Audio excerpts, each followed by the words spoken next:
1988 ခုနှစ်စိုးမျိုးရဲ့ရဲစခန်းတစ်ခုမှာအိုဒယ်ဆူတယောက်မွေးရရန်ကောင်းမှုနဲ့အတိုင်းခံထားရပါသည်ဒီနေ့ကသူသမီးလေးရဲ့၄နှစ်ပြည့်မွေးနေ့ဖြစ်ပေမဲ့အိုဒယ်ဆူဟာအမိုးလွန်နေခဲ့ပြီးသူ့ကိုပြန်မလွတ်ပေးတဲ့အတွက်စိတ်ရှိတိုင်းတောင်းကျနေခဲ့ပါသည်အခြေအနေတွေပိုဆိုးလာခဲ့ပြီးရဲတွေပါထိမရတာကြောင့်အိုဒယ်ဆူဟာတိုင်မှာလက်ထိတ်ခတ်ကအဖမ်းခံလိုက်ရပါသည်ခဏကြာမှာတော့တငယ်ချင်းဖြစ်သူဂျိုဟန်ရောက်လာခဲ့ပြီးအောင်မခံနဲ့လာထုတ်ပေးခဲ့ပေမဲ့အချိုးမပြေသေးတဲ့အိုဒယ်ဆူကနောက်လဲလမ်းကြုံလာလေမေဆိုပြီးရဲတွေကိုမျက်နှာပြောင်ကထွက်ပြေးသွားခဲ့ပါသည်ရဲစခန်းမှာဖမ်းခံရတာကြောင့်အိမ်ပြန်နောက်ကျနေတဲ့တဲဆူကသမီးဖြစ်သူယုံဟီထံကိုဖုံးဆက်နေပြီးမွေးနေ့လက်ဆောင်ဝယ်လာတာမလို့မဟိသေးပဲသူ့ကိုစောင့်နေဖို့မှာနေခဲ့ပါသည်။ဦးလေးဖြစ်သူဂျိုဟန်ကလည်းသမီးလေးနဲ့ဖုံးပြောချင်နေတာကြောင့်တဲဆူတယောက်အပြင်ကိုခဏထွက်ပေးလိုက်ပါသည်။ဖုံးပြောပြီးခဏကြာနောက်ကိုလှည့်ကြည့်လိုက်တဲ့အချိန်မှာတော့အိုဒယ်ဆူကိုဗမာမှရှာမတွေ့တော့ပဲထူးဆန်းတဲ့လူတယောက်ကအိုဒယ်ဆူဝယ်လာတဲ့သူသမီးရဲ့အတွက်မွေးနေ့လက်ဆောင်လေးကိုလမ်းပေါ်ကိုပြစ်ချကထွက်သွားခဲ့ပါသည်။အမိုးလွန်နေတဲ့အိုဒယ်ဆူတယောက်ဘာကြောင့်မှမသိအလုံးပိတ်ခန်းထဲမှာနှစ်လကြာပိတ်မိနေခဲ့ပြီးနေ့စဉ်ဖတ်ထုတ်ပဲလာကျွေးနေတဲ့လူတယောက်ကိုသူဘာကြောင့်ဒီမှာဖမ်းခံရလေခြေတလုံးဖက်တောင်းပန်ပြီးမေးနေခဲ့ပေမဲ့ဘာအပြေးမှမရတာကြောင့်အခန်းထဲမှာတောင်းကျမ်းနေခဲ့ပါသည်ဒီလိုနဲ့တနစ်ကျော်ပိတ်လောင်ခံရတဲ့အိုဒယ်ဆူတယောက်ဇူတရဖူဆောင်းထားပြီးခြောက်ချားစရာဖြစ်နေတဲ့ခရစ်တော်ရဲ့ပကြီးကားတွေကစာသားတစ်ခုကိုဖန်နေခဲ့ကအယူတယောက်လိုရနေခဲ့ပါသည်ခဏကြာမှာတော့ဒီလုံးတန်တစ်မျိုးထွက်ပေါ်လာခဲ့ပြီးဗေလီယန်တန်းငွေတစ်မျိုးကအခန်းထဲကိုပြန့်နှံ့သွားခဲ့ကအိုဒယ်ဆူတယောက်သတိမေ့သွားခဲ့ပါသည်ထိုအချိန်မှာလူနှစ်ယောက်ရောက်လာခဲ့ပြီးအိုဒယ်ဆူရဲ့သပင်ရှည်တွေကိုညှက်ပေးနေခဲ့ကအခန်းကိုလည်းတန်ရှင်းလုပ်ပေးသွားခဲ့ပါသည်ဘာကြောင့်မှမသိဘသူကသူ့ကိုဖမ်းထားမှမသိဘယ်နေရာရောက်နေမှမသိတဲ့အိုဒယ်ဆူတယောက်အခန်းထဲမှာရှိတဲ့ TV တစ်လုံးကိုသာနေတိုင်းအဖော်ပြနေခဲ့ရပါသည်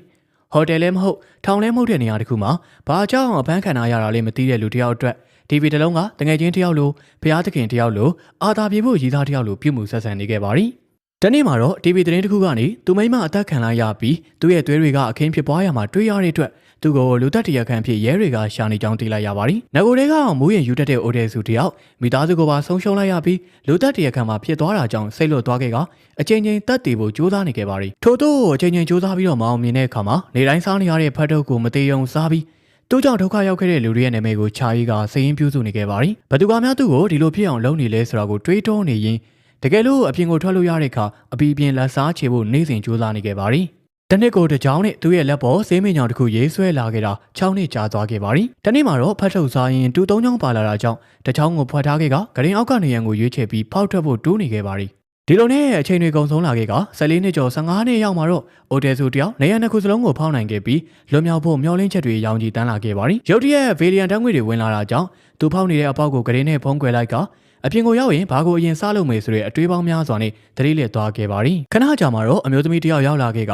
အိုဒယ်ဆူဟာစိတ်ညှို့ခံလိုက်ရပြီးခေါင်းလောင်းတန်ကိုကြားရင်အဆုံးမရှိတဲ့မြက်ခင်းပြင်ကိုမြင်ရမယ်ဆိုတဲ့စကားတန်နဲ့တူတစ်တာတစ်လုံးတွေကနေနိုးထလာခဲ့ရပါသည်15နှစ်ကြာဖိတ်လောင်ခံရတဲ့အိုဒယ်ဆူကပြင်ပကဘာကိုရုတ်တရက်မြင်လိုက်ရတာကြောင့်အိမ်မက်ဆန်ဆန်ဖြစ်နေခဲ့ပြီးအမြင်တွေဝေဝါးနေခဲ့ပါသည်တကူလုံးအဝေစားအပြည့်စုံဖြစ်နေတဲ့အိုဒယ်ဆူတယောက်သူရောက်နေတဲ့နေရာကတိုက်တစ်ခုရဲ့ခေါင်းမိုးပေါ်ဖြစ်နေခဲ့ပြီးအနီးနားမှာလည်းတိုက်ပေါ်ကနေခုန်ချဖို့လုပ်နေတဲ့လူတယောက်ကိုတွေးလိုက်ရပါသည်အရင်ကဖုံးယုံရှိခဲ့တဲ့လမ်းကြားလေးကတိုက်ကြီးတွေနဲ့တိုးတက်ပြောင်းလဲသွားပြီးလောကကြီးကို15နှစ်လောက်နောက်ကျခဲ့တဲ့အိုဒယ်ဆူတယောက်သူတို့ခေတ်မှာမရှိတဲ့ဓာတ်လေကားကိုစီးရင်ကြောက်လန့်နေခဲ့ကလောကကြီးကိုအမိလိုက်ဖို့ထွက်လာခဲ့ပါသည်အရင်ကနေခဲ့တဲ့အိမ်ကိုလိုက်ရှာခဲ့ပေမဲ့ရှာမတွေ့ခဲ့တဲ့အိုဒယ်ဆူတယောက်ဝရံပြေးပွားနဲ့တငယ်ချင်းတွေနဲ့မိသားစုကိုဘယ်ကနေဆက်သွယ်ရမှန်းမသိလမ်းပြောင်းနေခဲ့ပါသည်ခြေဦးတရာလျှောက်သွားနေရင်ကိုသားရွယ်လူမိုက်ကလေးတွေကိုပြဿနာသွားရှာတာကြောင့်တစ်ချက်အစော်ခံလိုက်ရပါသည်ခေသူမဟုတ်တဲ့အိုဒယ်ဆူကလည်း15နှစ်ကြာလေ့ကျင့်ထားတဲ့တိုင်းကျန်းတွေနဲ့လမ်းကြားတွေကကလေးတစ်တိုက်ကိုအနိုင်ယူပြီးခြေဦးတရာဆက်သွားနေခဲ့ပါသည်ခဏကြာမှာတော့ဘယ်ကမှမသိအယူတယောက်ရောက်လာခဲ့ပြီးဖုန်းတစ်လုံးနဲ့ပတ်စံရီတစ်ခုလာထားပေးသွားကသူ့ကိုဘာမှမမေးနဲ့သူဘာမှမသိဘူးဆိုတာထွက်သွားခဲ့ပါသည်တစ်ချိန်လုံးကြည့်ခဲ့ရတဲ့ TV စီစဉ်တစ်ခုကြောင့်ငါးရှင်စားကျင်လာပြီးတော့ဆူရှီဆိုင်တစ်ခုကိုရောက်သွားခဲ့ပါသည်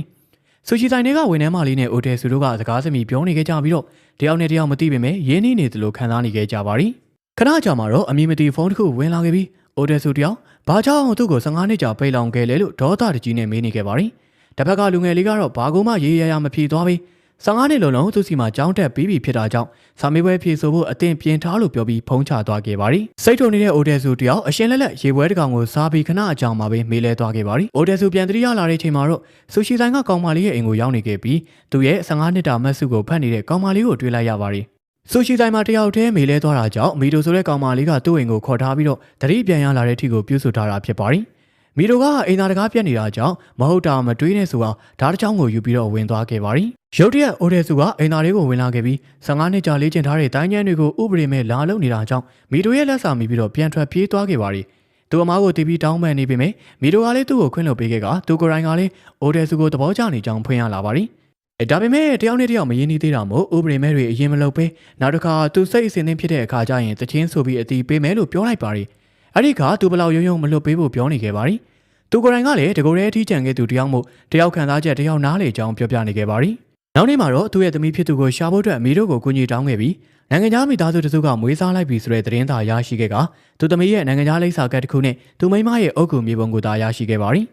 ်သူသမီးကိုရှာဖို့ရည်ရွယ်ချက်ကလမ်းဆုံးသွားပြီမို့သူ့ကိုဒီလိုဖြစ်အောင်လုပ်ခဲ့တဲ့လူကိုပဲရှာဖို့ဆုံးဖြတ်လိုက်ပါတယ်အဖမ်းခံရတဲ့15နှစ်လုံးဖတ်ထုတ်တစ်မျိုးတည်းကိုသာစားခဲ့ရတဲ့သူအတွက်ပထမဆုံးခြေလှမ်းကတော့အဲ့ဒီဖတ်ထုတ်ဆိုင်ကိုရှာပွေဖို့ပဲဖြစ်ပါတယ်။အိုတယ်ဆိုတယောက်စိုးမျိုးရဲ့ဖတ်ထုတ်ဆိုင်မှန်သမျှကိုဒီဇိုင်းဝင်ဒီဇိုင်းအတွက်အရသာခံပြီးစားနေခဲ့ပေမယ့်သူ15နှစ်လုံးစားခဲ့တဲ့အရသာကိုလုံးဝရှာမရဖြစ်နေခဲ့ပါတယ်။ဒီနေ့မှာတော့အင်တာနက်သုံးနေတဲ့မီတိုတယောက် Evergreen ဆိုတဲ့အကောင့်တစ်ခုနဲ့စကားပြောနေခဲ့ရင်အိုတယ်ဆိုနာမည်ပါလာတာကြောင့်အိုတယ်ဆိုဟာသူ့ကိုဘယ်သူလဲလို့ပြန်မေးခိုင်းခဲ့ပါတယ်။မီတိုနဲ့စကားပြောနေတဲ့လူကသူ့အကြောင်းကိုအကုန်သိနေတာကြောင့်အိုတယ်ဆိုဟာမီတိုကိုတန်တရားစဝင်လာခဲ့ပါတယ်။အဲဒီအချိန်မှာပဲအိုတယ်ဆိုကသူအရင်ကစားခဲ့မှုတဲ့ဖတ်ထုတ်တဲကနေစာရွက်တစ်ခုပါလာကြောင်းပြန်မှတ်မိသွားခဲ့ပါတယ်။တပိုင်းတစားဖြစ်နေတဲ့စာရွက်လေးကဆိုင်းရဲ့နာမည်ဖြစ်နေမှရိပ်မိသွားခဲ့ပြီးတော့ရရလက်နက်တစ်ခုဆွဲကရင်အဲ့ဒီဖတ်ထုတ်ဆိုင်ကိုရောက်လာခဲ့ပါတယ်။ထိုဆိုင်မှန်းတေချာသွားပြီဖြစ်တာကြောင့်ဖတ်ထုတ်သွားဖို့တဲ့ဆိုင်ရဲ့ဝန်ထမ်းစီကိုနောက်ကနေအပြေးလိုက်လာခဲ့ပါတယ်။အိုတယ်ဆိုရောက်လာတဲ့နေရာကတစ်ချိန်ကသူ့ကိုပိတ်လောင်ထားတဲ့နေရာတစ်ခုဖြစ်နေခဲ့ပြီးငွေပေးရင်မြည်သူမဆိုဖမ်းပြီးတဲ့ပတ်ချောင်ဝင်းဆိုတဲ့လူမိုက်တစ်ယောက်ပိုင်းနဲ့တရားမဝင်ထောင်တစ်ခုလည်းဖြစ်ပါတယ်။အိုတယ်ဆိုကသူ့ကိုဖမ်းခိုင်းတဲ့လူကိုမေးနေခဲ့ပေမဲ့ဖောက်တယ်ရဲ့ကိုရေးချက်လက်တွေကိုမပေါကြားစေရဘူးဆိုတဲ့စီကံချက်တွေရေရွတ်နေတဲ့လူမိုက်ကြောင့်နားကြီးလာခဲ့ပါတယ်။15နှစ်ကြာပိတ်လောင်ခံခဲ့ရတဲ့သူ့ရဲ့ရန်ကျွေးအတွက်လူမိုက်ကောင်းဆောင်ရဲ့သွား15ချောင်းလုံးကိုနှုတ်ပစ်မယ်လို့ဆိုကသွား6ချောင်းထိကိုနှုတ်ပြီးချိန်မှာတော့ခိုင်းစေသူကိုမသိရပဲအတန်ဖိုင်တွေပဲတင်စီထားကြောင်းသိလိုက်ရပါတယ်။အိုတယ်ဆိုကလည်းသူ့နာမည်ပါတဲ့အတန်ဖိုင်တစ်ခုကိုယူလာခဲ့ပြီးလူမိုက်ကောင်းဆောင်ကိုအပြင်မှာအတင်းဆောင်နေတဲ့သူ့တပည့်တွေစီကိုအပ်လိုက်ပါတယ်။အပြင်ကိုပြန်ထွက်ဖို့အတွက်မဖြစ်မနေလူမိုက်တွေနဲ့တိုက်ခိုက်ရမှာဖြစ်ပြီး15နှစ်ကြာလေ့ကျင့်ထားတဲ့တိုက်ရိုက်ခိုက်ရည်တွေနဲ့အပြင်းထန်တိုက်ခိုက်နေခဲ့ပါတယ်။15နှစ်ကြာသူ့ကိုဖမ်းချုပ်ထားတဲ့လူကိုလက်စားပြန်ချေမယ်ဆိုတဲ့စိတ်နဲ့လူမိုက်တွေအားလုံးကိုအနာယူခဲ့ပြီးတော့အိုတယ်ဆူလည်းစုပ်ပြတ်သက်သွားခဲ့ပါတယ်။လက်စားချေမယ်စိတ်တစ်ခုတည်းကြောင့်အသက်မသေးတဲ့အိုတယ်ဆူတယောက်ကစိုးမျိုးရဲ့လမ်းမလေးမှာသွေးထွက်လုံပြီးတတိမိတ်သွားခဲ့ပါတယ်။အဲဒီအချိန်မှာလူငယ်လေးတယောက်ကသူ့ကိုလာကူညီပေးခဲ့ပြီးတက္ကစီဘော်ကိုတင်ပေးခဲ့ပေမဲ့သူ့ရဲ့နာမည်နဲ့သူနေထိုင်နေတဲ့အိမ်လိပ်စာတေးကြသိနေတာကြောင့်တန်တရားတွေများစွာနဲ့အိမ်ကိုပြန်ရောက်လာခဲ့ပါတယ်။တစ်ဖက်မှာတော့အိုတယ်ဆူနဲ့မီတိုတို့ရဲ့အခန်းကိုတစ်ချိန်လုံးစောင့်ကြည့်နေတဲ့လူတယောက်ရှိနေခဲ့ပြီးပြန်တရိရလာတဲ့အိုတယ်ဆူတယောက်အတန်ဖိုင်ကိုနားထောင်နေခဲ့ပါတယ်။အတန်ဖိုင်ထဲမှာလူတယောက်ကသူ့ကို15နှစ်တိတိဖမ်းချုပ်ထားဖို့ပြောနေတာကိုကြားခဲ့ပြီးလွန်ခဲ့တဲ့15နှစ်ကသူဘာအမားလုပ်ခဲ့လဲပြန်သိရဖို့အတွက်ဒေါက်တီတော်တငယ်ချင်းဂျူဟန်ကိုလိုက်ရှာနေခဲ့ပြီးနောက်ဆုံးမှာတော့အင်တာနက်ဆိုင်ပိုင်ရှင်ဖြစ်နေတဲ့သူ့တငယ်ချင်းနဲ့ပြန်ဆုံခဲ့ပါတယ်။15နှစ်ကြာကွဲကွာနေတဲ့တငယ်ချင်းဖြစ်သူကိုသူအဖမ်းခံခဲ့ရတဲ့အတန်ဖိုင်ကိုဖွင့်ပြပေးမိဘယ်သူမှမသိရပဲဖြစ်နေခဲ့ပြီးတရားခံကိုအနီးနားကလူတွေတဲကပဲရှာဖို့အကြံပေးလိုက်တဲ့တငယ်ချင်းကြောင့်မီတိုရဲ့ checklist တွေကိုဖတ်ကြည့်ဖို့ကြံရသွားခဲ့ပါတယ်။မီတိုရဲ့ checklist တွေထဲမှာ Evergreen ဆိုတဲ့အကောင့်တစ်ခုကမနေ့ကကိစ္စအတွက်တာဝန်ကျေသွားပြီဆိုတဲ့စကားတစ်ခွန်းကြောင့်မီတိုကိုတန်တရားဝင်ပြီး Evergreen ကဘယ်သူလဲစင်မေးနေခဲ့ပါတယ်။အဲ့ဒီအချိန်မှာတငယ်ချင်းဖြစ်သူရဲ့ဖုန်းဝင်လာခဲ့ပြီး Evergreen ကောင်းရဲ့ဒီနေရာကိုတီးလိုက်ရတဲ့အချိန်မှာတော့မီတိုနေထိုင်တဲ့တိုက်ခန်းရဲ့မျက်နှာချင်းဆိုင်ဖြစ်နေမှန်းတီးလိုက်ရပါတယ်။အတွေ့အပေါင်းများစွာနဲ့အဲ့ဒီတိုက်ခန်းစီကိုရောက်သွားတဲ့အချိန်မှာတော့တစ်ချိန်ကမျိုးလေကောင်မကိုကြီးပေးခဲ့မှုတဲ့လူငယ်တယောက်ကိုတွေ့လိုက်ရပါတယ်။ထိုလူငယ်လေးကအိုတယ်ဆူကိုသူဘသူလဲသူဘာကြောင့်ခုလိုတွေလုံနေလဲမေးခွန်းနေမမေးပဲဂိမ်းတစ်ခုကစားနေတာကြောင့်သူ့နောက်ကျောင်းကိုစုံစမ်းမှုအချိန်9ရက်ပေးလိုက်ပါတယ်။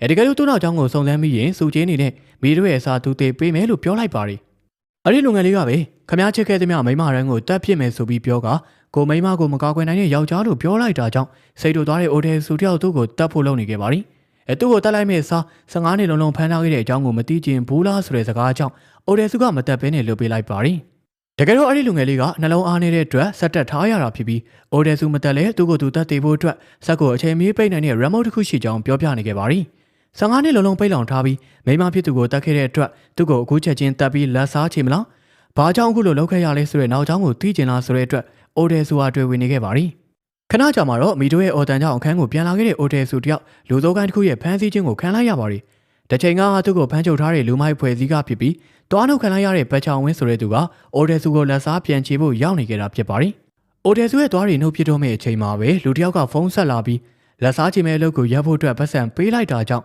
လူမိုက်ဖွဲ့ကအိုတယ်ဆူတို့နှစ်ယောက်ကိုလှုပ်ပေးခဲ့ပါတယ်။အိုတယ်ဆူနဲ့မီတိုတို့လည်းအဲ့ဒီတိုက်ခန်းကနေထွက်လာခဲ့ပြီးလုံယုံရာကိုတွားနေတဲ့အချိန်မှာအတန်ဖန်းဆက်ကနေတဆင့်လူတယောက်ကသူတို့နှစ်ယောက်ကိုအဆက်မပြတ်စောင့်ကြည့်နေခဲ့ပါတယ်။အိုတယ်ဆူကြောင့်အသက်ပေးထွေးနေရတဲ့မီတိုကအိုတယ်ဆူနဲ့မခွဲနိုင်တာကြောင့်အချစ်စိတ်တွေပေါက်ဖွာလာပြီးတချင်းဆူကအချက်ပြလိုက်တာကြောင့်ဟိုတယ်တစ်ခုကိုသွားကချစ်တင်းနှောလိုက်ကြပါတယ်။အဲ့ဒီချိန်တွေကိုအမြဲဆောင်ကြည့်နေတဲ့အိုတယ်ဆူရဲ့ရန်သူတော်ကြီးက